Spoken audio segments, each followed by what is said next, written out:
16h30, Cyrielle Sarah Cohen.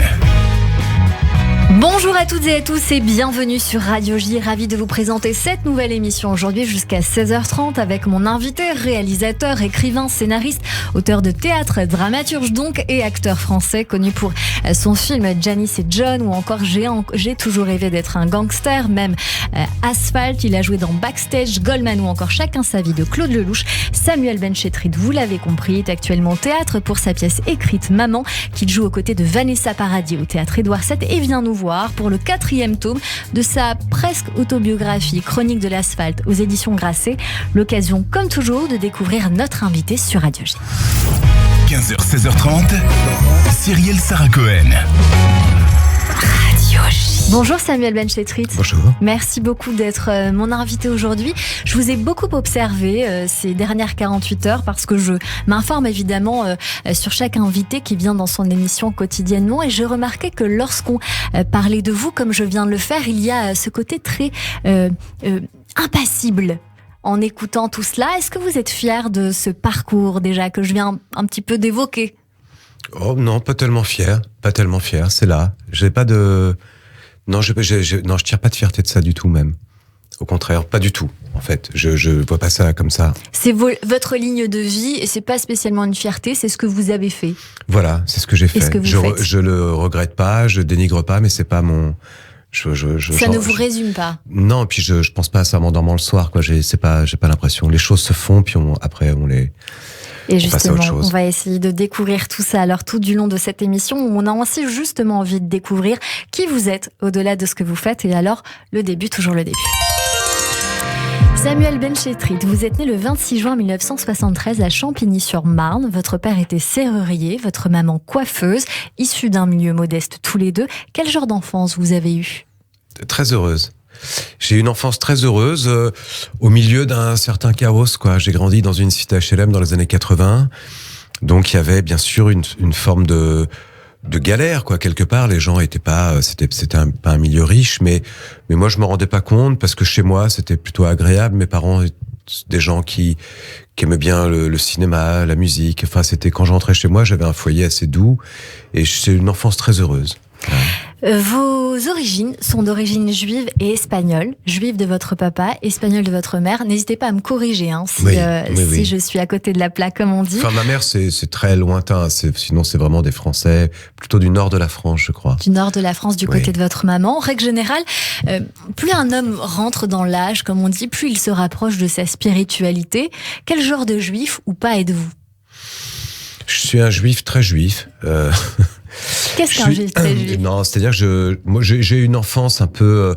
mes parents, c'est des gens qui étaient dans une tradition. C'est pas des juifs pratiquants, mais voilà, une tradition du Kippour, voilà, j'ai fait mon Talmud Torah, ma bar mitzvah, c'était important pour eux. Mais comme une tradition, donc j'avais pas la connexion puisque c'était une tradition. Voilà, une tradition comme on va manger chez sa grand-mère, quoi. La spiritualité, après, ma connexion à moi, elle est venue plus tardivement et elle est venue surtout par moi-même. Voilà, c'est la mienne. Elle ressemble pas à celle de mes parents et elle est très importante pour moi, intime bien sûr, mais c'est quelque chose qui m'a rattrapé. Je sais pas comment. À un moment, j'ai eu besoin j'ai toujours une forme de spiritualité. Je l'ai cherchée partout. Dans un milieu où on va dans plein de formes de méthodes, je cherchais une sorte de mode d'emploi. Je savais pas que ça pouvait être la Torah. Même si je me suis aventuré dans des choses de méditation, de bouddhisme, j'ai toujours cherché une forme de spiritualité. Et puis en fait, je suis juif, donc c'est ma nature quelque part, et c'est vraiment ma nature. Et aujourd'hui, ça m'accompagne beaucoup plus qu'avant, oui. De quelle manière ça vous accompagne ? Dans mes lectures, dans mon étude, disons que je j'avais pas ouvert une Torah depuis 25 ans et qu'aujourd'hui ça m'intéresse tous les jours. Et puis dans mes discussions, dans mon rapport à une forme de philosophie, quoi, aussi qui se mêle. Je savais pas qu'il y avait tant d'appels au bonheur et à la joie. Voilà. Et ça n'avait pas été mon enfance. Pour moi, la religion était quelque chose de dur, qui ne rigolait pas, qui demandait une sorte d'exercice assez sacrificiel, quelque chose d'assez dur. Et en rencontrant des sortes de tzaddik comme Nachman de Breslev ou des êtres, des maîtres comme ça, c'est vrai que je me suis beaucoup reconnu en eux. C'est ce que je cherchais en tout cas. Merci pour cette réponse, Samuel Benchetrit. Vous nous témoignez sur l'antenne de Radio J d'une enfance heureuse. A priori, dans vos écrits, vous témoignez aussi d'une adolescence plus douloureuse. Pourquoi ? Oui. Parce que je suis parti très jeune de chez mes parents, donc j'ai quitté très vite ce petit cocon. À 15 ans ? Oui, c'est ça, à 15 ans. Et voilà, j'ai arrêté l'école pour faire un apprentissage photo. Et bon, mes parents avaient pas beaucoup d'argent. J'avais pas fait d'études et c'était compliqué d'en faire où j'étais, donc j'ai fait une sorte d'apprentissage de photo pour me rapprocher du cinéma, ce que je voulais faire. Et là, ça a été un peu quelques années difficiles dans Paris, parce que même si la distance était courte, le chemin était très long, quoi. Il y a quelque chose comme ça, donc j'étais un petit peu esselé, j'étais très timide, je connaissais personne, puis il fallait que je gagne ma croûte, quoi. Donc je devais accumuler toutes sortes de petits boulots, de choses pour pouvoir survivre un peu. Vous arrêtez cette scolarité à 15 ans, vous allez faire ces petits boulots, un job d'assistant photographe comme vous venez nous le dire, d'ouvreur de cinéma je crois aussi. Oui. Et comme j'ai lu votre livre, je voulais savoir si cette fameuse machine à écrire Olympia, trouvée en déchetterie, vous a donné aussi le goût de l'écriture, du 7e art, si bien sûr cette histoire est vraie. Oui, j'avais une machine à écrire. Non, l'histoire est pas vraie dans le livre, mais moi j'avais une machine à écrire. Un peu comme ça, un peu qui manquait des lettres. Et j'écrivais tout. J'adorais taper sur cette machine à écrire, mais j'écrivais à ma mère, quoi. Elle me disait viens dîner, je répondais j'arrive dans 5 minutes. J'aimais bien. J'avais envie d'écrire en tout cas, parce que c'était une façon. Moi, je voulais faire des films, donc ce qui coûtait le moins cher en faisant des films, c'était de commencer par les écrire, d'essayer de les écrire. Comment cette passion justement de l'audiovisuel, de l'écriture, du cinéma est arrivée ? En voyant des films. En voyant des films avec mes copains et en voyant certains films où d'un seul coup je voyais que c'était des films des films de gangsters, des films comme ça où mes copains voulaient ressembler à, je sais pas, Tony Montana ou à des mecs du Parrain et moi je sais pas, je voyais un metteur en scène derrière tout ça, ça m'intéressait beaucoup. D'où j'ai toujours rêvé d'être un gangster. Exactement. Ouais. Est-ce qu'à ce moment-là, Samuel Benchetrit, vous y voyez aussi une porte, une fenêtre plus grande justement que les tours des HLM dans lesquels vous avez grandi? Est-ce que c'est une ouverture? Je vois pas ça comme ça. Je sais pas en tout cas si j'ai eu envie de faire des films, pour le cinéma. D'ailleurs, j'ai fait beaucoup de films qui se passent en cité HLM, donc j'y retourne. Donc c'était pas tellement pour fuir quelque chose, mais c'est cette passion qui m'a attrapé. C'est comme un mec qui aurait eu envie de faire du ski. Il pouvait pas là-bas. Donc c'était voilà, c'est cette passion-là qui m'a attrapé. Cette passion-là, je pouvais pas la réaliser dans ces quartiers à cet âge-là. Vous allez faire des études de comédie ou vous allez être autodidacte, Samuel Benchetrit? Non, j'ai pas fait d'études, moi. Vous êtes totalement autodidacte. Ouais, j'ai appris sur le tas. Les premiers plateaux sur lesquels je me suis retrouvé, c'était les miens. C'est ça. C'était pas facile au début, mais les premiers courts-métrages. Les premiers courts-métrages que j'ai adoré cette époque des courts-métrages, qui étaient complètement ratés, mais c'était drôle à faire. Il y a justement cette peut-être aussi envie d'autonomie dans tout ce que vous faites. Vous êtes souvent à l'origine, la patte, à la mise en scène, au scénario. Vous êtes partout. Ça, c'est quelque chose que vous voulez conserver? Oui, je crois. Je suis heureux comme ça de pouvoir faire un peu ce que j'ai envie de faire. Et puis c'est aussi que je fais des choses particulières, donc on me propose moins quand on fait des choses qui peuvent rentrer un peu plus dans les codes. On nous propose, mais on propose peut-être moins d'écriture ou de choses parce que c'est peut-être plus particulier. On peut quand même vous imaginer, puisque Emmanuel Berco vous a proposé un rôle dans Backstage, vous avez joué dans d'autres films également, donc vous gardez cette autonomie, mais on peut aussi penser à vous. Moi, vous venez de me dire ça, je vous imaginerai dans plein d'autres films qui sont pas forcément les vôtres aussi. On m'a proposé beaucoup l'acteur. À une époque, je l'ai fait beaucoup, ça m'amusait. Et j'ai enchaîné 2-3 films. J'avais fait un film avec Doyon, puis un film où j'avais joué Pierre Goldman. Et j'étais sorti de là complètement épuisé. Ce qui peut m'intéresser, c'est un réalisateur, voilà. Peu importe son scénario, de voir comment un réalisateur travaille, mais c'est presque égoïste, c'est un peu pour moi. Là, je suis au théâtre, ça m'amuse beaucoup, mais c'est un hasard. Mais pourquoi pas, je sais pas trop. Je ne pense jamais à ça. En tout cas, je vais jamais j'irai. Je vais pas faire de casting, de trucs comme ça m'emmerderait complètement. Ce que vous aimez, Samuel Benchetrit, malgré les apparences, j'ai envie de dire, parce que vous avez dit, moi je suis timide, je ne suis pas tellement un bon client. J'ai lu ça. Quand on vous lit, alors, en tout cas, dans votre récit d'un branleur sorti en 2000 ou votre récit de l'asphalte, on se demande où vous cachez ce bagou. Cet humour, justement, que vous avez dans les écrits. Mais je l'ai dans la vie aussi, c'est juste sur un plateau télé ou devant une photo. Moi, pendant des années, on disait, il est ténébreux, ce mec. Ça, j'étais jeune, je débarquais. Puis j'étais surtout très timide, c'est une façon de se protéger. Après, avec mes copains, ma famille, ils savent que je suis très très drôle. Moi, je sais que je suis très drôle. Je pense qu'à me marrer, en fait, tout le temps. C'est juste que je sais pas comment dire, je suis aussi bien élevé, je sais pas trop. Ouais, il me faut du temps, quoi, pour me décontracter un peu, c'est vrai. Il y a une pudeur, une réserve que moi j'apprécie personnellement. Non, mais peut-être un peu, mais c'est pas pour faire le malin ou pour faire le charmeur. J'adore les mecs qui vont comme ça à la télé, qui sont drôles tout de suite, je les admire. Moi, je suis plus réservé. Mais après, en revanche, je suis peut-être plus drôle que certains qui passent à la télé, qui sont très drôles. Et qui sont pas très drôles dans la vie, je crois. Je suis d'accord avec vous, Samuel Benchetrit, mais c'est aussi très difficile de faire rire des gens qu'on ne connaît pas. Oui, mais pourtant j'aimerais bien, ça arrive des fois, ça arrive, il faut que je me désinhibe un peu. La pièce, par exemple, c'est très drôle, tous les soirs je fais marrer tout le monde, je suis le personnage comique de cette pièce, je sais que les livres sont drôles, d'ailleurs je trouve que ça manque beaucoup d'humour, la littérature, c'est souvent très grave, vous trouvez pas ? C'est vrai. C'est souvent très très grave, la littérature, on sait pas pourquoi. C'est vrai. Il y a de la comédie au cinéma, mais les livres, c'est toujours des trucs un peu... Et c'est ce que j'avais envie de vous dire, parce que dans ce 4e tome, Chronique de l'asphalte, pour le coup, Samuel Benchetrit, on rit beaucoup. On rit beaucoup. J'ai l'impression même que c'est un peu écrit comme un scénario. En tout cas, moi, je l'imagine très très bien dans un film. Ces petites scénettes que vous évoquez. Et ce que vous aimez, vous l'avez dit, c'est l'humour, parfois désespéré, et de situations aussi, que l'on retrouve alors encore une fois dans ce 4e tome de cette presque autobiographie. Je dis parce que tout n'est pas vrai, donc je me suis permise de dire ça. Vous avez prévu 5 livres, donc sous le titre Les Chroniques de l'asphalte. C'est des scénettes, des nouvelles souvent drôles, sarcastiques, je dirais même, démarrées à 33 ans. Le premier tome est paru en 2005, le deuxième en 2007, le troisième en 2010. Vous aviez même fait un film, Asphalt, en 2015, avec plusieurs acteurs, et notamment votre fils qui jouait dedans.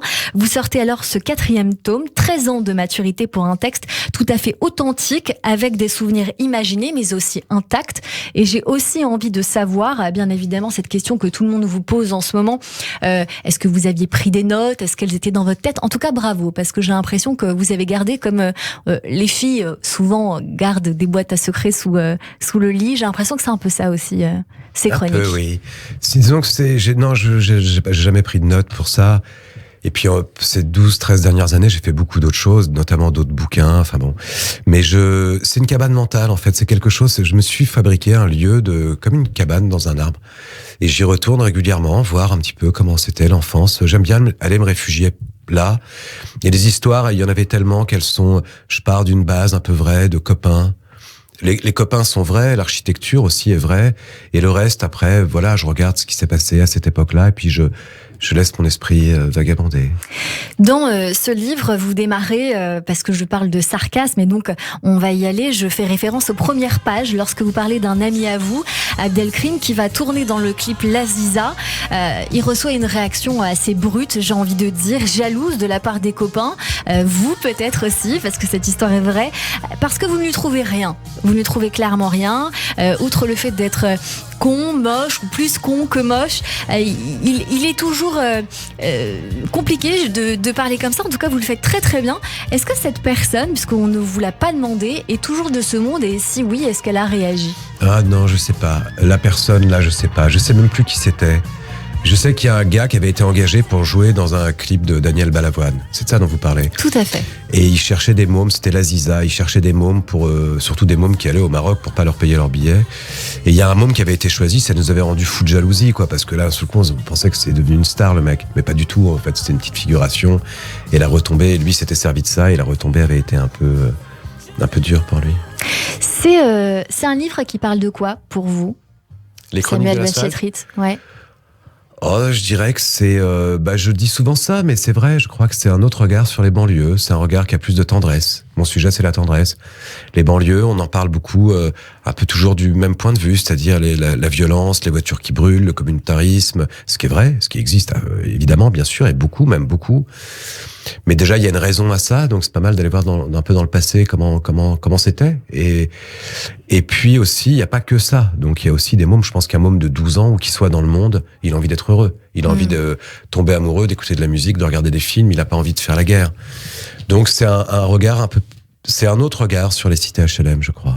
Tout à l'heure, je vous ai interrogé sur le fait de savoir si pour vous c'était une porte, une issue, justement, le monde de la culture.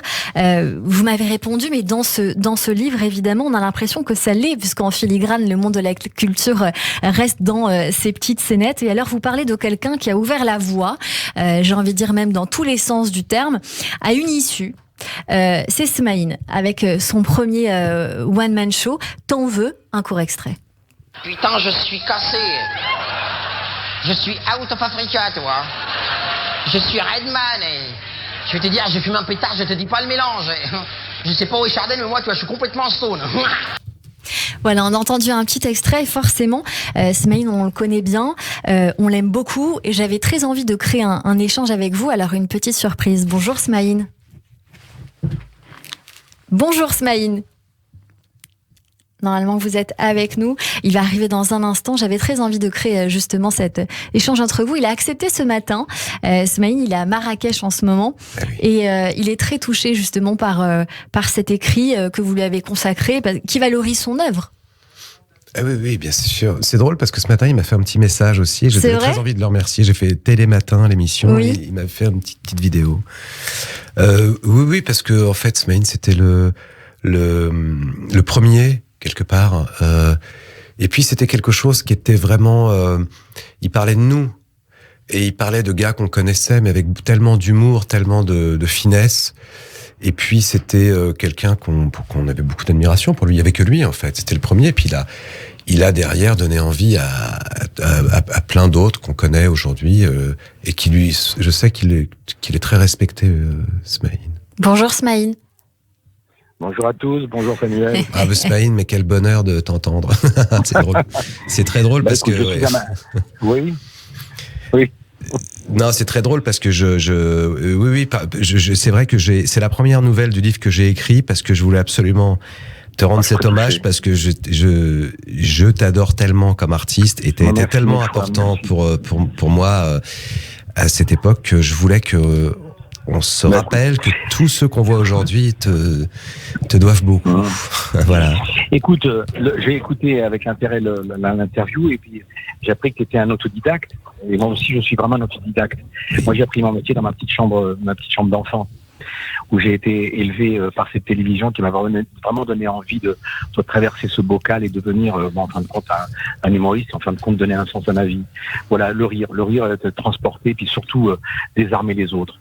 Oui. Alors après, c'est pas de ma faute, tu sais, c'est pas de ma faute d'être, d'avoir rempli cette case. Moi, non, mais tu l'as rempli parce que t'étais très doué, parce que c'était irrésistible. J'étais doué, puis je pense que je suis doué à être heureux. Voilà, en gros, c'est ça. Et surtout, être doué à rendre les autres heureux. Et le rire, c'est une manière aussi le rire emporte. Le rire désarme. Le rire, c'est une famille. Et j'ai trouvé, je sais pas si tu connais mon histoire, peut-être sur l'occasion de la connaître, mais moi, mon histoire, elle est assez très perturbante, mon histoire. Oui. Et en fin de compte, j'ai trouvé dans le rire, le lien, la réunification, l'approche de l'autre, etc. En gros, c'est ça. Je n'ai fait que me sauver. Alors après, c'est vrai que si j'ai déclenché peut-être l'envie aux autres, c'est aussi parce que les autres aussi avaient envie. Le talent, c'est les autres, c'est pas moi. Moi, je n'ai mis que simplement ce que je disais, Rachel, j'ai mis simplement la clé dans la serrure. Mais je crois qu'on a ce point commun, puis je suis très honoré le fait de t'avoir fait rire sans se connaître comme ça. Mais tu sais, là je fais beaucoup de promotion pour le livre, et à chaque fois que je vais dans des émissions, je suis allé, je sais pas, chez Nagui, C'est à vous, tout ça. Il me parle à chaque fois, à la télé, il parle de toi en disant, mais qu'est-ce qu'on aime cet artiste, Smaïn. Les gens sont très heureux qu'il y ait une nouvelle sur toi dans le livre. Voilà. Alors, pour finir, et pour te dire aussi, c'est que, tu vois, j'ai appris que tu étais comédien, que tu écrivais, que je pense aussi que dans une carrière, ce sont des pages, c'est un peu comme Picasso, les fameuses couleurs. On passe d'une couleur à l'autre. Et c'est vrai qu'aujourd'hui, j'aime toujours rire, j'aime faire rire, je monte sur scène, mais c'est vrai qu'aujourd'hui, j'ai besoin aussi de me retrouver aussi dans l'écriture. Oui. C'est pour ça qu'on me voit moins à la télévision, parce que ailleurs, j'ai fait ce qu'il fallait faire, j'ai rempli la case, et maintenant, j'ai envie de me découvrir d'autres envies. Oui, bien sûr. Voilà, en gros, je pense que c'est le point commun qu'on a. Et ça, c'est le point commun de l'autodidacte. Oui. C'est d'aller de se surpasser. Voilà. C'est vrai. Bah, c'est merveilleux. Je suis très Merci. heureux, très, très heureux de ce parcours aussi que tu as. Et puis voilà. Bon, en gros, on est la même famille. Bon, oui, on se verra. Voilà. Et je suis ravie de cet échange entre vous. Merci Smaïn, merci beaucoup de nous avoir fait cette amitié. Merci beaucoup. On vient d'échanger avec Smaïn. C'était un plaisir de vous entendre communiquer de cette manière. Et puis l'envie de rebondir sur, est-ce que vous pensez, Samuel Benchetrit, que la culture est toujours omniprésente dans les quartiers? Pas du tout. Bien sûr que non. À l'époque, il y avait justement un accès au théâtre. Voilà, il y avait Smaïn qui venait jouer pratiquement au pied des tours. Il y avait des budgets pour ça. Moi, je viens de faire une tournée énorme d'une pièce de théâtre. J'ai pas joué une seule fois dans une cité HLM. J'aurais bien aimé, mais c'est impossible en fait. Il y a entre les producteurs, les budgets alloués à la culture, c'est très compliqué. Mais de toute façon, les colonnes de la République se sont effondrées doucement. L'éducation nationale, le sport, la culture, c'est très compliqué. J'ai l'impression quand même qu'il y a des groupes de slam dans les quartiers, que notamment les quartiers sont davantage représentés par ceux justement qui y ont habité, notamment Canal+ fait ça très bien dans beaucoup de séries, de mini-séries. Est-ce que vous n'avez pas l'impression quand même que d'une part c'est représenté par ceux justement qui y ont vécu? Mais ça, pas assez. Ceux qui ont vécu, des gens comme Jamel, etc., ils font un travail magnifique. Mais ça, c'est la cité qui se démerde toute seule. Ouais. C'est pas de ça dont je parle. Moi, je parle de donner la culture à des mômes de 10 ans, de 12 ans, de les emmener voir des choses, ou d'amener la culture en banlieue. Ça, c'est sûr que des séries sur la banlieue, des films sur la banlieue, mais ça, c'est made in banlieue, c'est fait par soi-même. Mais d'un seul coup, de faire en sorte que des conservatoires, par exemple, de musique, de théâtre, s'installent en cité HLM, dans la cité. Il y a forcément des artistes en puissance, en devenir absolument incroyables dans les cités HLM. Et des sportifs, et des voilà, et ça, des petits Français qui vont nous représenter. Et ça, c'est très précis, le fait justement de donner de la culture de plus en plus tôt dans la banlieue, en effet. Vous restez avec nous, on continue cette émission avec vous, Samuel Benchetrit, venu pour le 4e tome de Ces Chroniques de l'Asphalte aux éditions Grasset. Également, on parlera de Maman dans un instant au théâtre Édouard VII. Et puis, ce sera avec nos chroniqueurs pour découvrir vos goûts culturels qui en disent long sur vous. Mais tout de suite, le rappel des titres sur Radio J. –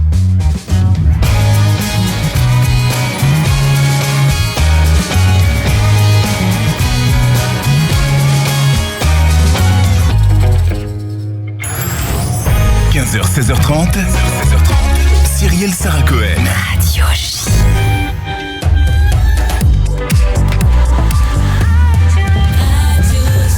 – 15h30 sur Radio J. Bonjour et bienvenue si vous venez de nous rejoindre. Tout de suite, le rappel des titres avec Alexandra Sénigou.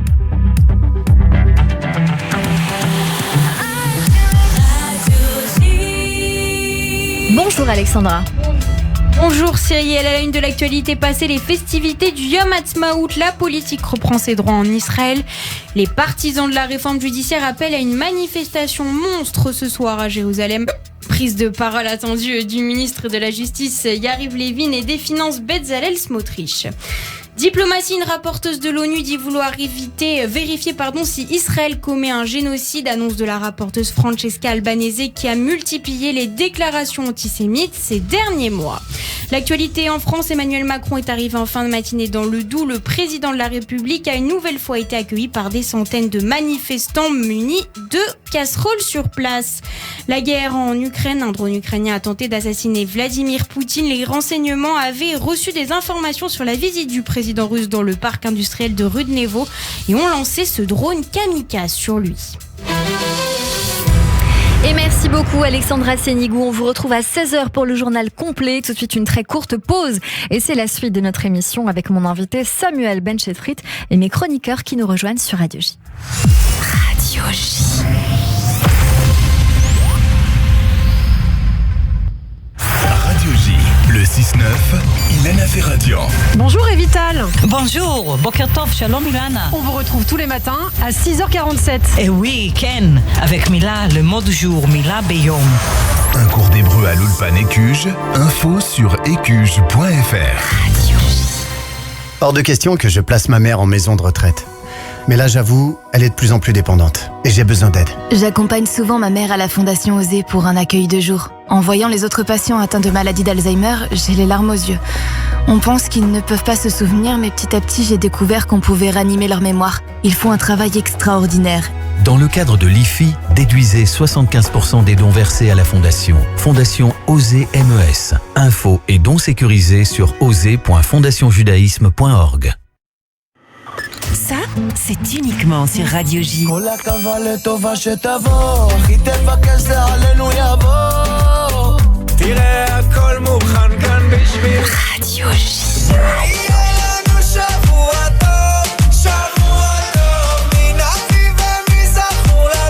Radio J.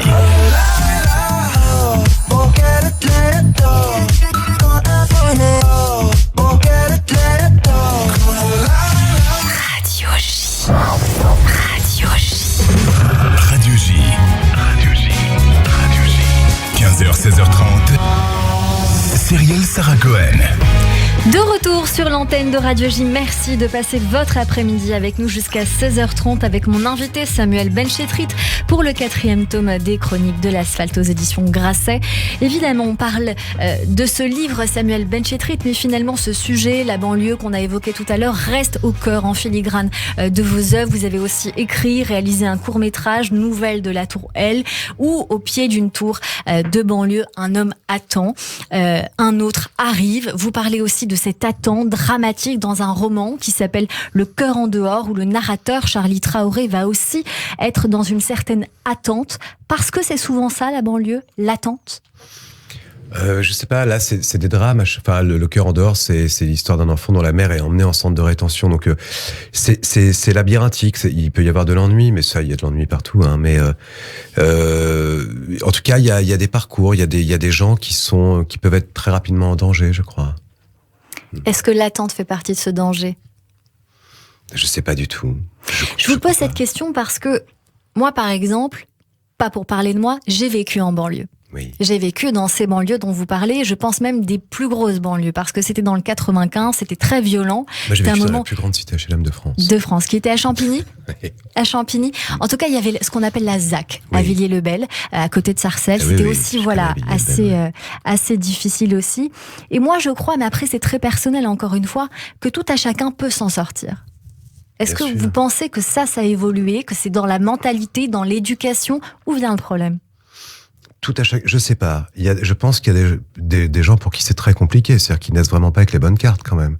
Ouais. Il y a des gens qui ne peuvent pas parce que l'enfance est trop difficile, la famille, le poids. Je suis pas certain de ça. Non, je pense qu'il y a vraiment des gens c'est que le bagage est trop lourd, quoi. Ça dépend du poids de la valise qu'on a. Moi, la mienne était très légère, par exemple. Donc, j'ai connu des copains qui ça allait être très difficile pour eux, vraiment. Est-ce que vous avez gardé des amis de banlieue ? Qu'est-ce qu'ils vous disent aujourd'hui ? Ils travaillent, ils vont plutôt bien, mais ils étaient aussi comme moi, ils étaient plutôt privilégiés. Il y en a un ou deux qui avaient des enfances plutôt merdiques, qui s'en sont bien tirés aussi. Mais c'est des quartiers qui ont changé, de toute façon. Bien sûr, il y a une violence qui a monté, la drogue, le communautarisme. Il y a eu des choses comme ça qui se sont forcément dégradées. Bien sûr. Quand vous regardez ou que vous tombez sur des émissions sur C8, comme l'émission par exemple TPMP de Cyril Hanouna, qui pour le coup offre, et c'est très bien, la parole à ces jeunes de banlieue et moins jeunes de banlieue, pour s'exprimer, pour dire les choses. Est-ce que vous trouvez que ça c'est bien ? Vous trouvez que c'est trop du sensationnalisme ? Je regarde pas. Vous tombez pas sur ces émissions-là ? Non, je regarde pas. Je sais pas ce qu'il fait dans son émission. Mais en revanche, les espèces de documentaires du soir, comme ça, je les regarde pas. Je trouve ça vraiment horrible, quoi. C'est de la manipulation. Moi, je connaissais même des mecs en banlieue qui se faisaient payer pour participer à ces trucs. Pour mettre des cagoules, courir. Ce genre d'émission, quoi. On les payait. C'est-à-dire qu'on les payait pour courir dans des couloirs, faire des trucs. Non, mais évidemment, on va pas. Moi, je suis pas en train de faire une cité utopique. Bien sûr que non. Il y a une énorme violence, il y a une énorme colère, il y a j'accuse personne, je dis que c'est ni de la faute des politiques, ni de la faute de personne, c'est une situation, c'est comme ça. Mais encore une fois, moi mes livres, c'est pour parler d'autres gens, pour dire que voilà, il y a pas tous les jours un type qui tire avec un kalachnikov de sa fenêtre dans une cité HLM, ni à Villiers-le-Bel, ni à Champigny. Des fois ça chauffe. Et je pense que quand ça chauffe, plutôt que d'immédiatement punir ou condamner ou en faire du sensationnel, c'est comme dans une famille, on ferait mieux d'écouter un petit peu, de se dire, bon, ces gens vivent ici. La chose qui est étrange, c'est que la plupart des gens, et même je pense tous ceux qui vivent en cité HLM, préféraient vivre ailleurs. Donc personne va volontairement habiter dans un HLM pourri de 30 mètres carrés avec une famille. Bon, c'est comme ça. Mais moi, c'est d'essayer de voir comment apaiser les choses. C'est ça qui m'intéresse, c'est tout. Donc d'écrire un livre qui soit un peu... C'est des ghettos dans tous les ghettos, il y a de l'humour, nous on est bien placés pour le savoir. Les ghettos, il y a de l'humour, de la poésie, mais il y a aussi de la colère, de la violence. C'est un autre langage. Et j'essaie juste de voir, moi, comment on peut faire pour ramener ces gens ou ces jeunes, je parle vraiment de très jeunes, vers une sorte de désir de république. Envie de république, en tout cas. Envie de République. Samuel Benchetrit, je vous entends parler de ça et moi, ça me donne envie justement de vous dire, puisque ces idées-là, vous les avez, que vous avez vécues, pourquoi pas justement être acteur de ça.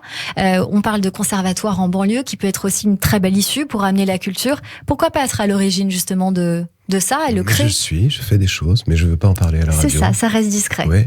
Non, je fais des choses. On a plusieurs choses depuis des années. Depuis la création des Chroniques de l'Asphalte, d'ailleurs. On fait plein de choses. On réhabilite des cinémas, on fait des choses, mais moi, je viens parler de mes livres. Sinon, je ferais de la promotion toute l'année. Moi, je viens parler de mes bouquins, et ce livre fait partie de ces choses-là aussi. S'il y a 3 mômes qui arrivent à le lire et qui se disent « Ah bah tiens, finalement, c'est pas mal l'endroit où je vis, je peux regarder les choses autrement », c'est déjà pas mal. C'est aussi notre rôle un peu à nous de faire ça. En tout cas, le vôtre. Et c'est très bien. On l'a appris en tout cas aujourd'hui. Merci beaucoup pour ces réponses. On va passer à une autre partie de l'émission, Samuel Benchetrit. On va découvrir toute la culture du moment ou d'avant selon vos goûts pour découvrir des choses que vous affectionnez, qui vous ressemblent ou qui pourraient vous plaire. Et mes acclamations, mon enthousiasme, viva notre bienfaiteur! Olé! Olé! Olé! Au théâtre. Évidemment, on démarre avec le théâtre. Samuel Benchetrit, après Comédie sur un quai de gare et -2. Vous êtes à l'origine de Maman, auparavant joué par Vanessa Paradis et Eric Elmosnino, rôle que vous reprenez au théâtre Édouard VII pour quelques dates exceptionnelles. Et on tenait à en parler avec vous, Emma Scali. Bonjour Emma. Bonjour Cyrielle, bonjour Samuel Benchetrit. Alors évidemment, oui, on tenait à en parler. Et puis j'ai eu la chance, moi, de venir voir le spectacle hier soir. C'était pas terrible hier soir. Moi, j'ai trouvé ça super. Peut-être que pour vous, c'était pas terrible, mais moi, j'ai trouvé ça super. Donc on retrouve, comme vous avez dit, Vanessa Paradis, Gabor Rassov, vous-même sur le plateau et à la mise en scène. Donc vous n'êtes pas très très content. C'est de la schizophrénie, c'est-à-dire on sait pas, on devient fou quand on joue et qu'on met en scène, ça fait des drôles de discussions en soi. Non mais c'est complètement débile, c'est-à-dire l'auteur dit au metteur en scène, l'auteur dit c'était pas mal, le soir le metteur en scène dit mais non c'était pas bien, alors il dit qu'à y aller, toi moi c'est toi c'est moi, ça me dit complètement fou. Et l'acteur alors? Et non, mais hier, des fois après on sait pas, nous, parce qu'on la joue tous les soirs, donc comme on a eu 2 représentations magiques avant, des fois ça retombe un peu, on a l'impression qu'il suffit qu'il y ait un truc de rythme, un décalage, et on n'est plus content. Et en tout cas dans le public, ça ne faisait pas ça du tout. Et alors justement Emma, dans vos yeux, est-ce que vous pouvez pour nos auditeurs évoquer en quelques mots l'histoire de ce spectacle? Samuel Benchetrit, bien sûr. Bon, vous connaissez l'histoire, mais pour les auditeurs, alors imaginez un petit peu une ville, la nuit, un soir à l'approche de Noël, Jeanne vient de baisser le rideau de fer de sa boutique de vêtements de grossesse. Enveloppée dans son manteau de fourrure, elle attend son taxi pour retrouver son mari, Bernard. Un homme jeune, 25 ans, passe devant elle une première fois. Il la dépasse, puis il revient sur ses pas, lentement. Il hésite. Et il finit par l'interpeller en lui posant une question qui va étonnamment transformer leur vie à tous les deux. C'est combien ? Cette conversation inattendue qui débute entre cette femme mariée en manque d'enfants et ce jeune type un peu paumé qui ignore toutes ses racines et qui vit au jour le jour sans avoir de but précis, eh bien cette conversation va avoir un impact imprévu sur eux deux. La vie de couple de Jeanne et Bernard est depuis quelques années en souffrance douloureuse. La passion a disparu et la monotonie s'est installée. Pour Jeanne, cette rencontre, c'est un peu comme une évidence. Le destin, la providence qui lui offrirait en quelque sorte cet enfant qu'elle attendait et qu'elle n'a pas eu finalement. Une possibilité de pouvoir enfin devenir une maman. Reste à convaincre Bernard, bien sûr, d'accepter d'adopter ce grand-fils qui a pris son épouse pour une prostituée. Ouais, c'est pas évident. Quand vous dites pas évident, Emma, on pourrait avoir l'impression d'une comédie. Alors, c'en est une, certes. Le sujet invite à la réflexion et l'on passe du rire à l'émotion. Donc, on verse finalement un peu plus dans la comédie dramatique que dans celle de boulevard, mais on rit. En fait, la pièce démarre sur un jeu de silence, ou disons plutôt de presque silence, une forme de non-dit, de latence. Et au départ, seule la tenue, l'aura, la prestance semble avoir de l'importance. La prestance des acteurs sur scène, absolument impeccable, moi j'ai trouvé. L'allure du décor, impressionnant. En fait, tout donne la sensation de se confondre pour offrir un sentiment étrange, de réalisme puissant. Il n'y a pas de trop ou de pas assez, juste une forme de lassitude, de monotonie dont je parlais tout à l'heure. C'est comme si, en fait, d'une certaine manière, on faisait face, pour moi, à l'insoutenable légèreté de l'être et à l'inexorable fragilité du temps qui passe. Peu à peu, le propos se veut plus profond. Le spectacle se déploie. Et il dévoile une ouverture à la force de ce qui résiste, un amour figé dans le temps et révélé par certaines tirades. Il y a de la légèreté, mais aussi une subtile grandiloquence et avec elle une sensation de justesse. Le texte, le sous-texte, le non-texte presque, pourrais-je dire. Un non-texte qui se part de silence, de la musique des silences, comme cette sonate au clair de lune, qui vibrerait entre rire et larmes, entre ombre et lumière. Votre texte, Samuel Benchetrit, il est, j'ai trouvé qu'il y avait comme du Beckett ou du Pinter dans votre texte, une forme d'incommunicabilité entre les êtres et un soupçon d'absurdité qui ne se révèle finalement pas si absurde tout compte fait. Non, une espèce de contingence qui rend le hasard heureux en prenant la forme d'une délicatesse, celle d'une caresse romanesque. Autrement dit, je crois que vous pensez cela, Emma Scali, tout l'univers de Samuel Benchetrit.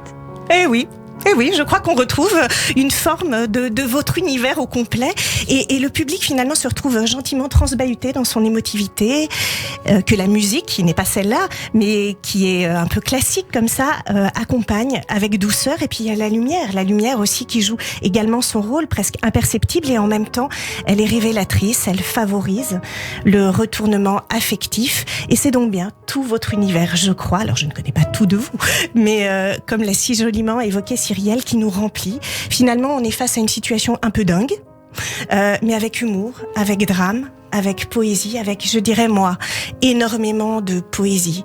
Comme une exhortation à voir que la vie peut être pleine d'épreuves terribles, mais aussi de rencontres merveilleuses, fortuites, qui nous invitent à espérer. Espérer le meilleur, sans perdre la lucidité du pire, mais espérer quand même. Et la grâce s'invite elle aussi alors dans la salle, celle de Vanessa bien sûr, qui a dit « Le théâtre, c'est comme aller voir un film sauf qu'on joue tout d'un coup ». Vanessa, elle porte, je crois, moi, si joliment son nom. Car il y a dans ce spectacle, dans votre spectacle, parce que tout se joue tout d'un coup justement, une véritable invitation au paradis, le sien et le vôtre, qui nous donne à nous tous, quand on est dans la salle et quand on respire avec vous, le goût et le parfum d'un instant d'éternité. Merci beaucoup Emma Scali. Une bonne représentation. Ah là, c'était pas mal. J'ai été très émue.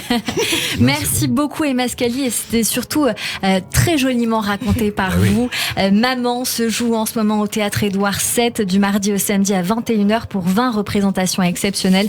On vous y retrouve sur scène, Samuel Benchetrit en compagnie de Vanessa Paradis, Simon Thomas et Gabor Rassov. Et vous Emma, vous avez en préparation pour la rentrée un spectacle, un seul en scène aujourd'hui aussi. Pour retrouver votre actualité de comédienne et d'autrice, on peut aller donc sur votre Instagram, Emma Scali officielle. Merci beaucoup. Merci à vous et merci à vous. Merci beaucoup. Allez tout de suite, la chronique émotion de Nicolas Rafal. Avec plaisir. L'émotion de Nicolas Rafal. Radio J. Bonjour Nicolas. Bonjour Cyrielle, bonjour Samuel Benchetrit. Double ration de théâtre aujourd'hui, puisque nous continuons d'en parler avec le choix que vous nous avez renvoyé, cher Samuel. Si je dis à nos auditeurs, auteur irlandais, pièce créée en français 1953, mise en scène de Roger Blin, Vladimir Estragon, Lucky et Pozzo, vous nous dites bien sûr En attendant Godot de Samuel Beckett, quand un Samuel aime un autre Samuel. Début de l'écriture 1948, Beckett a 45 ans. L'homme de l'appartement boulevard Saint-Jacques avec vue sur la prison de la Santé a déjà beaucoup écrit, mais là, il décide d'écrire en français, qui n'est pas sa langue maternelle, afin, dit-il, de malmener la langue, de la déchirer. Il faut espérer que le temps viendra où la meilleure manière d'utiliser le langage sera de le malmener de la façon la plus efficace possible. Déclaration qui le conduira vers l'abstraction en évitant toute réaction émotionnelle. Ambition sans précédent en écriture. C'est son premier succès. Succès qui ne se démentira plus jusqu'au Nobel de 69.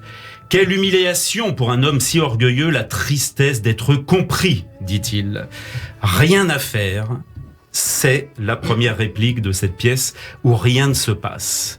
Miroir de l'ennui du spectateur, absence d'action, Vladimir et Estragon attendent un certain Godot. Qui est-il ? On ne le sait pas, car les protagonistes ne le savent pas vraiment eux-mêmes. Existe-t-il seulement ? Que faire ? Rien. Relasser une chaussure, une godasse, Godot. Que reste-t-il du temps, sinon l'attente ? Le meubler avec des propos sans importance. En attendant, il ne se passe rien. Pas de passé, le futur n'existe pas, on attend car on ne peut pas agir. Beckett, adorateur du boulevard Arago, son boulevard préféré, et d'autres arts, la peinture, la musique, reprend en les mélangeant à la manière d'un plasticien du temps, le leitmotiv musical wagnérien. 2 actes presque les mêmes, pas tout à fait. 2 actes qui expriment l'étonnement, le doute de participer à la vie sur Terre, dans une littérature du non-mot. On appellera ça le théâtre de l'absurde, mot que Beckett, qui aime Camus et son Sisyphe, aime moins et lui préfère le thème d'abstraction. Beckett, pour terminer, je n'ai pas d'idée sur le théâtre, je n'y connais rien, je n'y vais pas, je ne sais rien de cette pièce, je ne sais pas qui est Godot. Quant à vouloir trouver un sens à ce spectacle et se dire en sortant de la salle qu'a voulu dire l'auteur après le programme et les Esquimaux, je n'en sais rien. Samuel Benchetrit, pourquoi En attendant Godot est une de vos pièces préférées ? C'est très bien ce que vous avez dit, c'est très drôle. Parce que c'est tout ce que vous avez dit. Je trouve que c'est la base, moi, de... Vous m'avez demandé des choses, en fait, et j'ai pas beaucoup eu d'actualité, enfin, j'ai pas beaucoup vu de choses en ce moment. Donc c'est des vieilleries, mais Godot, parce que Godot, c'est parfait, c'est la base, je sais pas, c'est le renouveau. Et puis Beckett, c'est un type passionnant, tellement magnifique. Moi, j'ai une phrase de lui au-dessus de mon... Enfin, j'ai pas vraiment de bureau, j'aime pas travailler le bureau, mais j'ai une petite phrase où il dit, je trouve que c'est le sommet de la déclaration, il dit « Ratez encore, mais ratez mieux ». Je trouve ça magnifique. Moi, j'ai toujours l'impression de ça. On rate, mais un peu mieux. On réussit jamais complètement.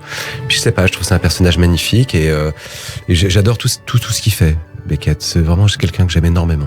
Comme quoi les vieilleries, c'est aussi justement ce renouveau et c'est parfois très actuel. Ah oui, mais on ne l'a jamais égalé en modernité, je crois. Voilà. Nicolas, on parle musique maintenant avec les goûts de notre invité. Bon c'est simple, tout Bowie, tout David Bowie. Et on décolle avec Space Oddity, premier succès de Bowie qui a accompagné l'émission Apollo 11. On débute par la fin, pour une fois n'est pas coutume, Cyrielle. Nous sommes le 7 décembre 2015, dernière apparition publique de l'homme qui venait d'ailleurs. Bowie se sait condamné, cancer du foie. Son 26e album, Black Star, est enregistré. Il sortira le 8 janvier 2016. Bowie mourra dans son appartement new-yorkais le 10 à 69 ans, comme Jean-Pierre Bacry.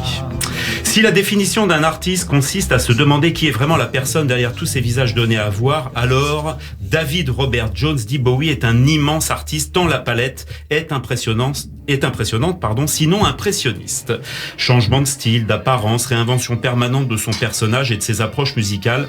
140 millions d'albums vendus. Bowie dont le nom vient d'un couteau, le cure-dent de l'Arkansas, dont la popularité vient de son usage intensif fait par le colonel James Bowie qui en créa la légende. Oui. Incroyable. Le couteau de Stallone incroyable. Dans Rambo. Et aussi de Brad Pitt dans Inglourious Bastard. Il utilise un couteau Bowie pour marquer au front les victimes nazies. Voilà.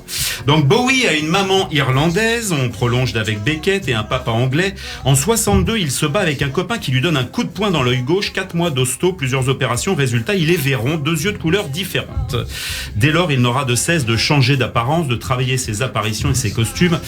On connaît, Samuel Benchetrit, votre amour du rock, vous qui avez écrit et réalisé Janis and John, avec ce cousin joué par Christophe Lambert qui vit sous LSD depuis 30 ans, persuadé que Janis Joplin et John Lennon ne vont pas tarder à revenir puisqu'ils lui ont dit. David Bowie, chanteur, acteur, peintre, collectionneur d'art, est aussi le nom d'un astéroïde nommé en son honneur, également une espèce d'araignée, l'hétéropoda David Bowie, et sont nommés en l'honneur du personnage de Ziggy Stardust, une ancienne espèce de mammifère trouvée au Brésil, ainsi qu'une espèce éteinte de guêpe, Archaeothelia astropulvis. Bravo. Quel pour Bowie la préférez-vous alors? Bowie, je suis un fan absolu, mais depuis que je suis tout petit. Ma mère me disait, quand t'étais petit, il y a Bowie qui passait à la télé, tu t'étais devant... Je sais pas pourquoi, j'adore ce mec. Peut-être parce qu'il s'appelle David, je sais pas, j'aime beaucoup le roi David. Non, mais je sais pas, mais Bowie, oui, puis j'aime tout sa musique, je comprends toujours pourquoi il fait un morceau. Je sais pas pourquoi, il y a aucun, même son truc le plus, comme ça, le moins connu qu'il a fait, il y a toujours ou une ligne de basse qui me plaît, ou quelque chose, puis je trouve le personnage tellement... romantique et élégant, cette espèce de flegme anglais en interview, il est merveilleux. Je sais pas, je trouve que ce type est... je trouve merveilleux cet homme. Il me plaît comme un enfant, je sais pas, ça me plaît beaucoup. C'est très joli, hein, Nicolas Rafal.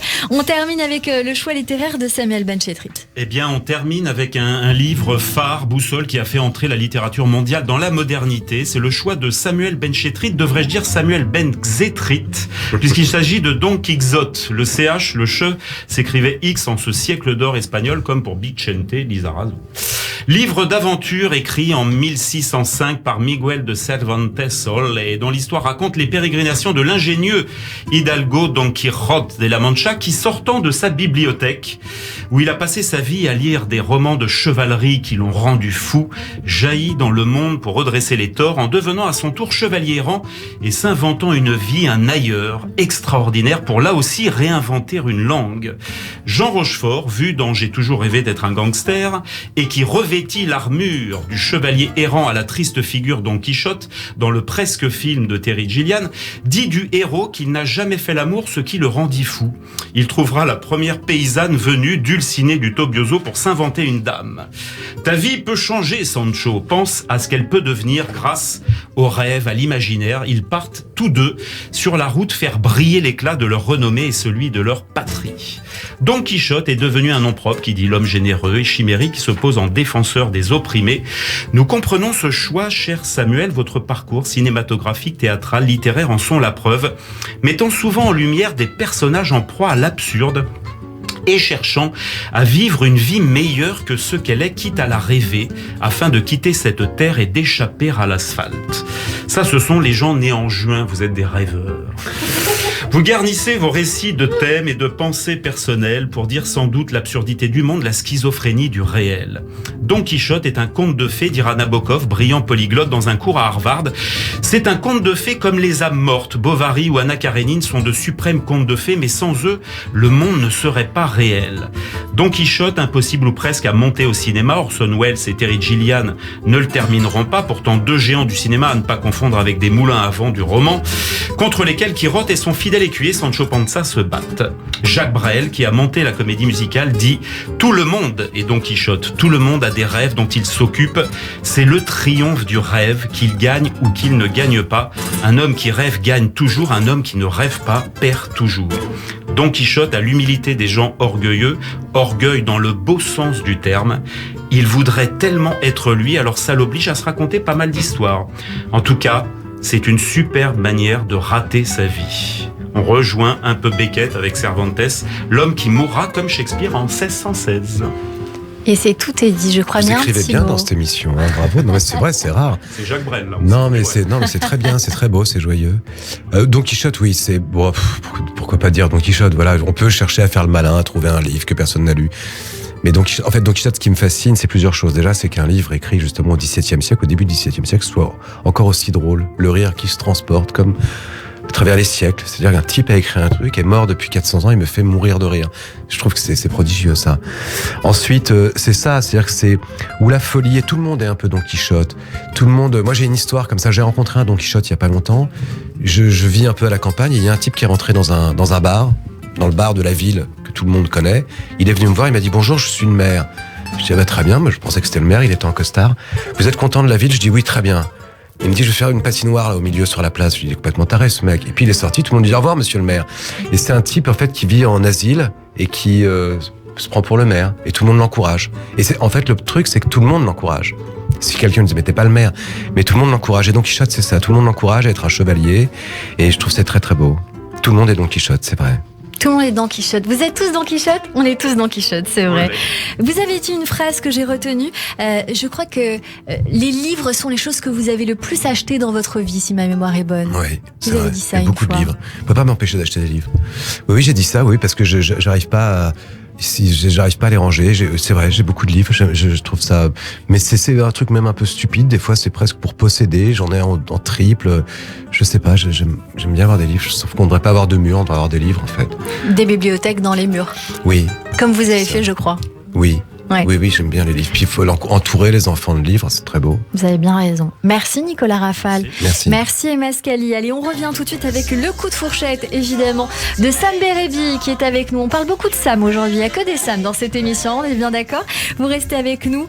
Notre séquence tac au tac, éventuellement quelques questions. Et puis le jeudi, on pense à votre santé avec le docteur Serge Rafal. Et puis un portrait dans cette émission. On arrive tout de suite. En attendant, c'est le journal de l'info sur Radio J. Et un peu de musique aussi. Down to ground control. I'm stepping through the door, and I'm floating in a most peculiar way, and the stars look very different today.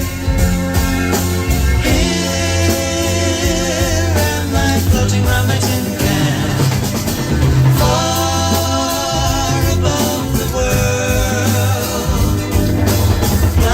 Earth is blue and there's nothing I can do.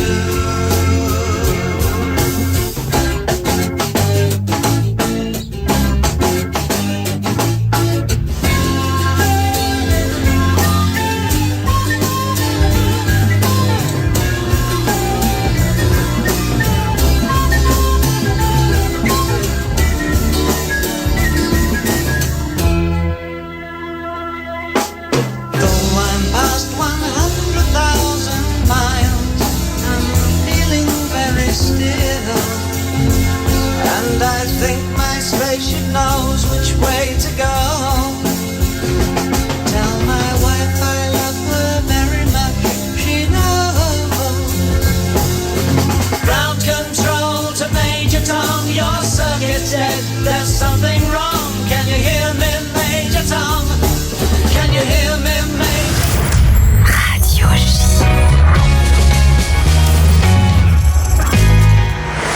Radio J. Bonjour, c'est Lise Gutmann. Le 10-11, Lise Gutmann. Ravie de vous retrouver tous les matins au programme Judaïsme, divertissement, communauté. Radio J.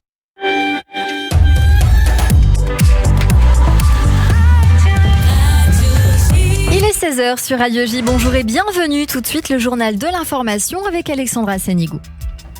Bonjour Cyrielle, à la une de l'actualité, passé les festivités du Yom Ha'atzmaut, la politique reprend ses droits en Israël. Les partisans de la réforme judiciaire appellent à une manifestation monstre ce soir à Jérusalem. Prise de parole attendue du ministre de la Justice Yariv Levin et des Finances Bezalel Smotrich, qualifié de marche du million sous le slogan « Ils ne nous voleront pas les élections ». Les organisateurs attendent jusqu'à 500 000 personnes ce soir. Le Premier ministre Benjamin Netanyahou ne devrait pas participer. Toujours au chapitre politique, le parti d'Itamar Ben-Gvir, Force juive, veut faire du sionisme, je cite, une valeur crucial dans les décisions gouvernementales. Annonce du ministre du Negev, de la Galilée et de la Résilience nationale, Yitzhak Vazerlov, du parti d'extrême droite Force Juive. Il entend présenter un projet de loi dans ce sillage. Il a fait savoir que la mesure qu'il a qualifiée d'historique serait soumise au vote dimanche lors de la réunion hebdomadaire du cabinet ministériel. Au chapitre sécuritaire, l'arrestation d'un suspect entré illégalement en Israël depuis la bande de Gaza. Il a été interpellé ce matin. Par ailleurs, 5 Palestiniens ont été arrêtés dans la nuit par Israël en Judée-Samarie dans le cadre d'une opération antiterroriste. Ces opérations qui sont devenues quotidiennes depuis l'an dernier. Il faut dire que la situation sécuritaire actuelle inquiète particulièrement les autorités. L'analyse de Raphaël Jérusalemi, ancien officier des renseignements israéliens. Nous avons eu un Yom HaZikaron qui nous a rappelé les dangers qui nous menacent et la souffrance qui nous est commune à tous. Nous avons eu le Yom HaAtzmaut qui a aussi rappelé peut-être ce besoin de solidarité face à cette menace. Eh bien, aujourd'hui, jeudi matin, que les affaires reprennent, entre guillemets, il devient évident que le gouvernement gaspille énormément de temps et d'énergie dans la polémique politique interne, dans la réforme judiciaire ou je ne sais quoi, et qu'aujourd'hui, malheureusement, la situation nous impose que le sécuritaire soit absolument prioritaire. Raphaël Jérusalemi sur I24 News. Diplomatie, une rapporteuse de l'ONU dit vouloir vérifier si Israël commet un génocide. C'est ce qu'annonce la rapporteuse Francesca Albanese qui a multiplié les déclarations antisémites ces derniers mois sur les réseaux sociaux. La juriste a notamment accusé l'État hébreu d'apartheid et de nettoyage ethnique. L'actualité internationale en Allemagne, un ancien gardien de camp nazi âgé de 102 ans est décédé. Il avait été condamné et attendait son jugement en appel. Il avait été reconnu coupable l'an dernier de plus de 3500 chefs de complicité de meurtre pour avoir servi comme gardien. Il a été condamné à 5 ans de prison en juin dernier, mais il était resté libre en attendant l'appel. L'actualité en France, à présent, Emmanuel Macron est arrivé en fin de matinée dans le Doubs pour participer à une cérémonie d'hommage à Toussaint Louverture à l'occasion du 175e anniversaire de l'abolition de l'esclavage en France. Le chef de l'État qui a été une nouvelle fois accueilli par des centaines de manifestants de la CGT contre la réforme des retraites qui était muni de casseroles. Le chef de l'État a pris la parole pour rendre hommage à ce général franco-haïtien, icône de la lutte contre l'esclavage. L'occasion pour Emmanuel Macron de faire une référence au contexte social en ciblant particulièrement la France insoumise. Il avance que la seule insoumission est vaine. Mais Toussaint Louverture avait compris que la seule insoumission était vaine. Voilà pourquoi, contre les autres chefs de la révolte des esclaves, il prit le parti de la révolution. Oui, la révolution plutôt que l'insurrection. La liberté plutôt que la destruction. L'ordre au-dessus du chaos. Après 1794, une fois obtenue l'abolition de l'esclavage, Toussaint Louverture jugea que la grande révolution, sa révolution créole, était terminée. Le président de la République, Emmanuel Macron, termine ce journal avec un mot de la guerre en Ukraine. Un drone ukrainien a tenté d'assassiner le président russe Vladimir Poutine. Il s'agit d'un drone qui s'est écrasé dans la périphérie de Moscou. Il a été l'outil d'une tentative d'assassinat qui a échoué lundi. Les renseignements ukrainiens avaient reçu des informations sur la visite de Vladimir Poutine dans un parc industriel et avaient lancé ce drone kamikaze. Et merci beaucoup Alexandra Sénigou. On vous retrouve demain à partir de 14h. En attendant, c'est la suite de notre émission juste après la pause avec mon invité Samuel Benchetrit sur Radio J. Radio J. Radio J. Radio J, le grand entretien. Bonjour, c'est Michel Zerbib. Retrouvez-moi ce dimanche sur Radio J à 21h pour une spéciale procès Copernic. 43 ans après, la justice est passée. Nous en parlerons avec des avocats des parties civiles et avec une survivante de l'attentat du 3 octobre 1980. C'est sur Radio J, spécial Copernic, dimanche 21h. Radio J. Alexis Lacroix, directeur de la publication Actualité Juive Hebdo. Notre dossier spécial, une vision juive des enjeux du travail. Pourquoi ce grand malaise au travail aujourd'hui ? Comment la Torah valorise l'activité humaine et régit les relations entre employés et employeurs. Les Israéliens se tiennent, eux, très éloignés de la bataille française autour des retraites. Les analyses d'Armand Abécassis, de Janine Elkoubi, de Lev Frenkel et de Yona Kertman. Retrouvez chaque semaine Actualité Juive sur abonnement et en digital sur actualitéjuive.com. Actualité Juive, l'hebdomadaire incontournable de la communauté. Radio J. 15h, 16h30. Cyrielle Sarah Cohen. De retour sur l'antenne de Radio J, merci de nous rejoindre si c'est le cas, si vous êtes avec nous depuis le début, merci pour votre fidélité. Et tout de suite, sans plus attendre, c'est le coup de fourchette avec Sam Berebi qui vous croque Samuel Benchetrit sur Radio J. C'est pas grosse. C'est très fin, ça se mange sans faim. Je fais du latte. Radio J. Radio J, le coup de fourchette. Je ris déjà. Bonjour Sam. Bonjour Cyrielle. Bonjour Samuel, ça va? Oui, ça va, très bien Samuel. Alors, j'étais censé trouver votre plat préféré, j'ai pas trouvé. J'ai eu aucun indice. Vous cachez quelque chose? Escalope milanaise. Moi je pensais que c'était le Big Mac du McDo au début. Je me suis dit, je suis sûr que vous cachez quelque chose. Je peux me faire un Big Mac? Non, de moins en moins en même temps. Escalope milanaise? Oui. Parce que j'ai pensé à Samuel Benchetrit, c'est un peu un nom de breton. Benchetrit. Exactement. Ouais, donc j'ai choisi un plat breton, les falafels, vous aimez? J'aime beaucoup. C'est où le meilleur endroit pour vous dans Paris pour aller manger? L'As des falafels, franchement. Ah, on est d'accord. Par contre, moi je vous dis, je vais plus rue des Rosiers. Hein. S'il y a un endroit, alors je vous dis Cyril, s'il y a un endroit où je dis que je suis pas juif quand on me demande, c'est rue des Rosiers. Samuel, t'es tranquille. Ton falafel à la main, il fait beau. T'es avec ta copine. Et là, t'as une meute de rabbins qui arrive. Samuel, t'es féline, t'es juif. Toi, t'es pas bien. Non, t'as même pas répondu. Le mec, il te remonte la manche. Il t'enlève le falafel. Il te met les téfilés lui-même. C'est une agression. Et il t'engueule. Fais la bracha, il faut parler. Tiens, bah. C'est normal, ça? Comme c'est rue des Rosiers, ça passe. On fait ça aussi, je suis sûr.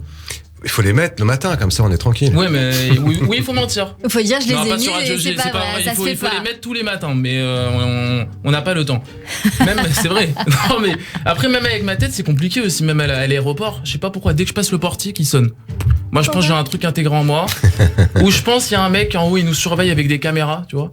Et dès qu'il voit un mec qui lui plaît pas, il fait sonner le portique. Il dit celui-là avec sa tête de terroriste, je vais le défoncer. Je suis sûr il y a un truc comme ça. D'ailleurs, en parlant d'aéroports, vous avez prévu vos vacances un peu ou... Pas trop, non. Pas trop. Je crois que je vais bosser surtout. Ah ouais, et vous, Cyrielle? Toujours pas, non. Toujours pas? Non. Et vous, Samuel? Moi, c'est compliqué là, les choix des Moi, avec mes copains, c'est compliqué. Toujours, tout le monde veut faire des trucs différents. T'as toujours un mec qui veut faire que des visites. Il est là, je vous ai prévu une exposition sur les poupées russes. Tu verras, c'est passionnant. Je sais même pas qu'il y avait des musées à Saint-Tropez, moi. Il y a toujours un mec aussi qui veut, il va en vacances que pour pécho. Vous le repérez celui-là, il se promène 2 nuits, 2 jours quand il fait beau, quand il fait froid, torse nu. Il est incroyable celui-là. Vous avez des conseils ou pas vous pour séduire? Téfiline. Non, parce que Samuel Benchetrit, Vanessa Paradis. C'est oui. Pas n'importe qui, même Nicolas Raphaël, il est pas bien, il m'envoie des photos de Vanessa, il me dit c'est mon premier amour. Même Serge, son père à côté, il savait pas. Hein. Il me dit non, c'est vrai. Nicolas, c'est vrai ou pas? Absolument, bah oui, on était dans le même bahut. Bah voilà, c'est ça, j'étais sûr. Ouais, c'est drôle. D'ailleurs, en parlant... vous saviez? Bah je savais, Vanessa, c'est une amie d'enfance. C'est une amie d'enfance. Non, je l'adore en tant qu'actrice, en tant que femme. Oui. Très gentille. Et si je vous parle du France-Argentine 2018, vous étiez où? Je me mariais. Vous avez choisi la bonne date. Exactement. France-Argentine 2018. Oui, je crois que même pendant le match, au moment du but de l'Argentine, vous avez crié non. Et Vanessa, elle a cru que vous vouliez plus d'elle. Non, c'est le contraire. J'ai crié oui, avec beaucoup d'enthousiasme. Ah oui, c'est le but de la France. C'est ça. Oui, c'est vrai. Non, c'était ça. Ça a dû créer des embrouilles. Il y a eu un peu d'embrouille. Ouais, c'est vrai. Ça a dû créer des divorces en fait. Il y a eu un peu d'embrouille. Merci beaucoup. Merci Sam. Merci beaucoup. On vous retrouve sur votre compte Instagram Sam Berebi avec un Y et dans plusieurs comédie clubs parisiens. On attend un spectacle, hein? Ouais, en préparation. Allez, on prépare ça. Merci, à la semaine prochaine sur Radio J. Quelle nonchalance. 15h, 16h30, Cyrielle Sarah Cohen. Allez, tout de suite, on passe au tac au tac. Vous allez me dire qu'est-ce que c'est? Eh bien, c'est 10 questions, 10 réponses courtes en 2-3 mots. Samuel Benchetrit, on va tenter cette expérience ensemble. Qu'est-ce que la recette de l'amour, Samuel Benchetrit? La fidélité. Le ou les sujets qui vous préoccupent le plus en ce moment? Je sais pas, je suis nul. Un petit truc, même personnel. Alors, en ce moment, c'est la spiritualité. La spiritualité, très bien. Si vous pouviez changer de peau, vous seriez qui ou quoi? Me dites pas Bowie, hein, c'est trop facile. Bah non, mais une femme. Une femme. Quel est le plus beau compliment qu'on puisse vous faire? Que je suis gentil. Que vous êtes gentil. Qu'est-ce que vous avez fait de plus fou pour quelqu'un? Waouh, putain. L'épouser un soir de match? Non, ça c'est pas fou. Pardonner. Pardonner. La plus belle qualité humaine pour vous, qu'est-ce que c'est? Le pardon ou la gentillesse, j'aime bien ça. Le pardon ou la gentillesse. Vos 3 grands plaisirs du moment ou dans la vie. J'aime bien bouffer. J'aime le vin. Et plus que tout, voir mes enfants. Votre surnom, Samuel Benchetrit, y en a-t-il un? Non, je crois pas. Votre philosophie de vie, même Sam? Non, j'ai pas tellement de Sam, j'en ai eu pas mal. Ouais. J'ai pas mal de Sam, puis je sais pas pourquoi. Avec le temps, c'est passé. Je sais pas, ça passe à un moment donné, tu vas voir. Une philosophie de vie? Rater encore, rater mieux. Votre prochain rêve à accomplir? Un prochain film là qui me fait très envie. Oui. Avec un rôle où vous seriez dedans? Non, pas du tout. Ah non, pas du tout. À la réalisation? Oui. Ok. Le dernier mot ou la dernière phrase pour terminer que vous aimeriez prononcer? Avant de mourir, vous voulez dire? Baruch Hashem. Notre émission continue. Bezrat Hashem sur l'antenne de Radio J. Vous restez avec nous. Tout de suite, on pense à votre santé. À votre santé. Bonjour, docteur Serge Rafal. Bonjour, Cyrielle. Bonjour, Samuel. C'est la saison des infections qui est à peine terminée et que démarrent tout de suite les allergies saisonnières, les rhinites allergiques, le pollen. Tout cela, certes, cela nous rapproche bien sûr des beaux jours, mais pour une partie croissante de la population, j'ai envie de dire que c'est source d'un inconfort passager mais fort gênant, principalement pour la sphère ORL, les yeux et les poumons. Oui, Cyrielle, c'est un réel problème, l'allergie, l'augmentation de l'allergie. Dans les années 70, c'est 2-3% de la population. 20 ans après, c'est 10% de la population. Actuellement, c'est 25-30% de la population française qui est atteinte. Et il y a des prévisions qui disent que d'ici 2025, la moitié de la population pourrait être allergique. Et ça peut arriver à tout moment, à n'importe qui, évidemment, et même si on ne l'était pas avant. C'est-à-dire qu'on n'est pas allergique toute sa vie, on peut devenir allergique. Oui, c'est la rencontre d'une prédisposition quand même génétique. Les familles, des antécédents familiaux vont prédisposer. Et puis, bien entendu, l'intervention de facteurs qu'on étudie. Pourquoi cette augmentation? Pourquoi cette explosion une trentaine d'années? Eh bien, de nombreuses raisons qui sont principalement environnementales. Un mot sur l'allergie, concrètement, Serge. L'allergie, alors elle peut prendre différentes formes. Il y a des allergies qui sont des allergies médicamenteuses, il y a des allergies qui sont les allergies saisonnières, et mieux vaut avoir une allergie saisonnière qui va vous ennuyer quelques semaines par an, au pollen d'arbres, au pollen de graminées, à l'ambroisie, qu'avoir une allergie alimentaire, qui est une véritable infirmité. Quand vous êtes allergique à la moutarde, quand vous êtes allergique à une substance, vous avez des difficultés pour aller au restaurant, vous avez peur, parce que c'est responsable éventuellement d'un choc anaphylactique, l'ingestion de cette substance. Et les chocs anaphylactiques ont été multipliés par 4, là aussi, ces dernières années. Anaphylactique, oui, c'est quelqu'un qui mange un aliment qui contient la substance auquel il est allergique, et qui va tomber dans les pommes, se retrouver aux urgences avec un œdème de Quincke et un risque qui est un risque vital. Pour revenir à ce sujet qui est les allergies saisonnières, quels sont les symptômes ? Les symptômes sont de 3 types. C'est le rhume des foins. Donc, rhume des foins, donc c'est bien évidemment des manifestations qui sont des manifestations ORL, donc ça peut être le nez qui coule, la gorge qui gratte, des éternuements en salle. Les symptômes ophtalmologiques, c'est essentiellement les yeux qui grattent, mais qui grattent vraiment. Et puis des manifestations qui sont des manifestations pulmonaires. Donc ça peut être une gêne respiratoire et ça peut aller jusqu'à des crises d'asthme. Chez les enfants, c'est même plus violent, je dirais, avec l'âge, l'immunité est moins réactive. Une petite question tout à fait personnelle, est-ce que le corps gratte aussi ?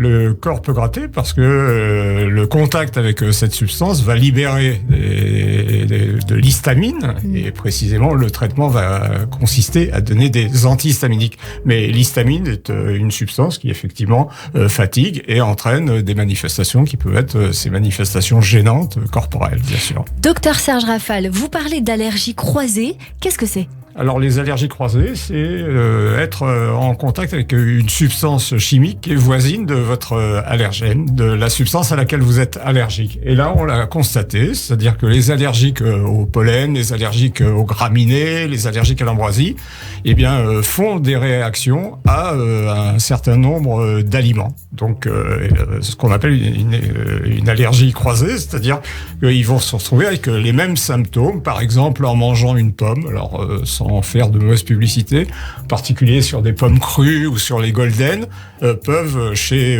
les allergiques, ceux qui ont le rhume des foins, déclencher tout à fait une crise. Et alors ce serait quoi comme crise ? Ce serait plus fort un rhume des foins ? Non, c'est à peu près les mêmes symptômes, mais encore plus fort. Alors qu'ils ne sont pas en contact avec les pollens. Les pollens, vous êtes en contact dans l'atmosphère, donc là vous vous trouvez à table et vous mélangez une allergie environnementale avec une allergie alimentaire. Alors qu'au préalable, on n'est pas forcément allergique à cet aliment. Non, absolument pas. Mais il y a une identité ou une ressemblance, en tous les cas, chimique, qui fait que ça va déclencher ces réactions. Docteur Serge Rafal, comment ça se traite ? Le rhume des foins. Alors, ça a progressé. Le problème, c'est l'augmentation du nombre des cas. Alors, il y a un traitement qui est un traitement aigu, qui est pour le rhume des foins. Je vous l'ai dit, ça dure à peu près 6 semaines, je dirais, pour ce qu'on appelle le rhume des foins, c'est de Roland-Garros au 14 juillet.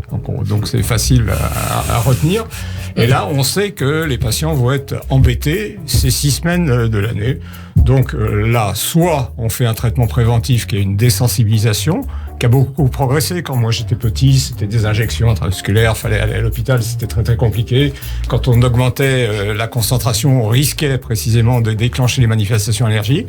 Là, la désensibilisation se fait par voie orale, va durer quelques mois et donne de bons résultats. Pour ceux qui ne souhaitent pas et qui ont un rhume des foins tout simple, la prise de produits, je vous ai parlé tout à l'heure de l'histamine.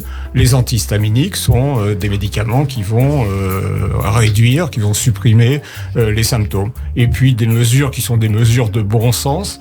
On sait que les pollens dans l'atmosphère dépendent de la météo. Donc il y a des jours où il y a beaucoup de pollen.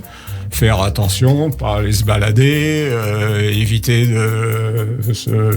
d'ouvrir ses fenêtres dans la voiture. Et un conseil qui est vraiment très très très important, c'est que vous pouvez avoir du pollen sur les cheveux si jamais ils volent. Et les vêtements. Et donc c'est très très important quand vous rentrez le soir pour les allergiques, on leur conseille de prendre une douche, de se laver les cheveux, parce que si jamais il y a un petit peu de pollen sur les oreillers, ils vont déclencher des crises nocturnes. Donc on oublie le brushing en été, ou presque en été. En conclusion, docteur Serge Rafal. En conclusion, je dirais vaut mieux avoir un rhume des foins, comme je vous l'ai expliqué, qu'une allergie saisonnière. D'abord parce qu'il n'y a pas de manifestations qui sont des manifestations de gravité. Une allergie alimentaire, c'est quelque chose de grave. Une allergie médicamenteuse, les patients qui sont allergiques aux antibiotiques, on ne peut pas leur donner. Tandis que là, le rhume des foins va entraîner des symptômes qui sont des symptômes certes gênants, mais mineurs. Je dirais, les précautions que je vous ai données, préparer les mouchoirs, avoir son antihistaminique dans la poche et puis attendre que ça se passe. Merci beaucoup, docteur Serge Rafal, de prendre soin de nous tous les jeudis à 16h10 sur l'antenne de Radio J. Radio J. 15h, 16h30, Cyrielle Sarah Cohen. Radio J. Radio J. Le portrait psychologique. Comme toujours à la fin de cette émission, Samuel Benchetrit, on a pour habitude de débriefer ces minutes que nous avons passées ensemble. Et Nathalie Dedrieux, qui est à ma gauche exceptionnellement aujourd'hui, a pris pas mal de notes. Elle m'a fait un petit regard tout à l'heure. On va découvrir ce que ça veut dire. Bonjour Nathalie. Bonjour Cyrielle. Bonjour Samuel Benchetrit. Bonjour. Eh bien, à partir de ce que vous avez partagé aujourd'hui, effectivement, je fais une petite synthèse, dans mon regard, dans mon oreille et dans mes yeux, ce que j'ai pu sentir et observer de vous. Voilà, dans ma pratique, le corps et l'esprit, voilà, au-delà des mots, sont présents. Donc, ce que j'ai pu voir de vous, c'est tout d'abord votre corps qui était assez contrôlé. Beaucoup peut-être de nervosité intérieure parce que les yeux s'agitaient surtout pour réfléchir aux questions, essayer d'être le plus juste possible. C'est ce qui m'est parvenu. La notion de justesse et de justice a été au centre de votre partage aujourd'hui. Et en même temps, qu'est-ce que vous avez pu avoir envie de donner à voir? C'est qu'est-ce que je peux m'autoriser à montrer? C'est un peu ça aussi. Le jardin secret cohabite beaucoup avec le fait qu'il est important de venir parler de votre promo. Focus sur les livres, et il y a des choses où c'est vraiment la limite est claire, vous connaissez très bien le nom. Voilà, je sais de quoi je veux parler et voilà, et je vais garder le focus et garder le contrôle. Et ça, le corps le dit aussi. Donc, c'est assez étonnant. La nervosité a peut-être pu se sentir un petit peu plus dans le corps quand il était question des chroniqueurs. Il y avait un dossier de chaise qui d'un coup était un petit peu plus présent pour vous soutenir. Mais sinon, votre appui, c'était vraiment vos mains sur votre visage, une tête posée sur la main comme un vrai appui et une écoute intérieure de ce qui vous habite. La double écoute même, je dirais. Une possibilité d'être à l'intérieur de ce qui vous habite et en même temps très observateur de votre entourage. Donc, vous décrivez une enfance heureuse, dans une famille élevée dans la tradition, avec une vision de la spiritualité très dure. Et donc, vous avez été un chercheur, un peu un testeur, dirais-je. Vous êtes passé par la méditation, la philosophie bouddhiste. Et vous dites que la spiritualité, finalement, c'est quelque chose qui vous a rattrapé et que c'est votre nature comme un appel au bonheur. Il y a un peu ça aussi qui se passe dans votre vie professionnelle. Vous dites qu'il est important de donner accès à la culture dans les banlieues parce qu'il y a des artistes en herbe dans ces quartiers-là et donc c'est vraiment au centre de vos engagements personnels, ceux aussi dont vous ne parlez pas aujourd'hui, mais qui sont vos actions personnelles. Mais que l'on a appris. Et qu'on a appris aujourd'hui, voilà. Finalement, c'est un petit peu parler de vous et de votre histoire. Ce petit garçon, même cet ado, qui à 15 ans part de chez lui parce qu'il est impossible de faire vivre l'artiste, le futur auteur, réalisateur de films, dans ces quartiers-là. Donc, est-ce qu'il n'y a pas une façon de réparer un peu votre parcours, ou en tout cas de le diffuser, de faire en sorte que ça soit possible pour les autres, parce que chez vous, dans votre parcours, c'était pas tout à fait possible de vivre son rêve là où vous êtes né. Vous le dites, l'importance de là où on vient, de là où on est, et finalement de pouvoir quand même accoucher de ce qui est important et de l'essence qui s'en dégage. Donc j'ai pu sentir ça, qu'il y avait peut-être une façon d'œuvrer pour les autres, mais que peut-être ça parle aussi du petit garçon ou de l'ado à l'intérieur de vous. Toujours dans la direction de l'ado, et ce choix de contrôler ce que vous pouvez amener ici sur des ondes ou à la télé ou différentes émissions promo, il est important de sentir souvent ce qui n'a pas été accepté ou vu ou validé par les parents ou par une communauté, un collectif, en soi, parce que marginal, parce que atypique, ou en tout cas multipotentiel, peut-être déjà, parce que vous faites plusieurs métiers. Donc peut-être ce qui n'a pas été validé lorsque vous étiez ado, c'est peut-être aussi ça que vous avez du mal à assumer de vous-même. Et qu'il est donc un endroit où on négocie. Vous dites qu'il y a un espace un peu schizophrène à l'intérieur de moi. Dans les pièces de théâtre, vous le répondiez à Emma Scali, il me semble, il y a une partie de moi qui est satisfaite, l'autre qui est dans l'autocritique, dans le jugement. C'est comme si vous négociez avec ces parties de vous-même. Est-ce que ça a été le cas? Quelqu'un a pas validé, pas été dans l'approbation de vos talents, vos parties cachées? Je sais pas. J'ose plus rien faire maintenant. On rentre dans l'intime. Oui, docteur. Alors, je sais pas trop. Peut-être que tout ce que vous dites est vrai, peut-être que c'est faux. Je sais pas. Je vois ça à travers mon propre prisme. Non, mais ce que je veux dire, c'est que c'est très particulier. Peut-être c'est vrai le lundi et c'est faux le mardi. Après, j'ai du mal à parler de moi. C'est pas quelque chose qui m'amuse. Donc, je suis pas naturel. Quand je suis en promotion, c'est le moment où je suis le moins naturel. Puis c'est le moment où je fais quelque chose qui me plaît le moins. Pardon, hein, je le dis honnêtement. Je suis content de le faire, il faut, sinon j'ai qu'à rester chez moi et me taire. Mais c'est un moment où on ment. On sait pas vraiment pourquoi on a fait les choses. Alors on essaie de se souvenir pourquoi. C'est difficile. Il y a des gens qui sont très doués, mais je pense que ils sont très doués à mentir. Moi, je suis un peu. Alors après, sur le fait de faire plusieurs métiers, oui, de toute façon. Je fais des choses, mais je m'explique pas pourquoi. J'ai du mal. Moi, j'ai pas vraiment un regard sur moi qui est très précis, très net. Je peux pas dire je suis comme ça ou je suis comme ci. J'ai du mal. Et tant avec mieux, ça. le flou permet la diversité. Oui. Donc c'est un peu ça. Mais l'accueil de ces parties, voilà, parfois non révélées lorsque vous étiez ado, a peut-être du mal à émerger dans la partie adulte.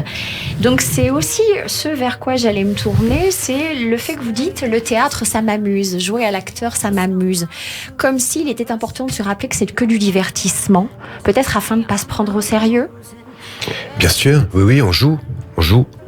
Mais après, c'est quand même très sérieux. En fait, ce n'est pas sérieux du tout et ça l'est complètement. C'est des drôles de métiers. Moi, ça m'amuse pas du tout de faire l'acteur. Hein. Pas du tout, c'est un cauchemar absolu. Je crevais tous les soirs. Qu'est-ce que vous trouvez difficile ? Venez ce soir, vous allez voir. Je vais vous mettre devant 800 personnes quand c'est pas votre métier. Non, c'est difficile parce que justement, ça va vous plaire. C'est pas mon rêve d'enfant, du tout. Par exemple, Vanessa, elle voulait faire ça quand elle était petite. Elle jouait devant le miroir, elle voulait. Donc elle a quelque chose qui arrive, qui est complètement cohérent. Elle a un trac, mais un trac qui est un trac joyeux. Elle a le trac, hein.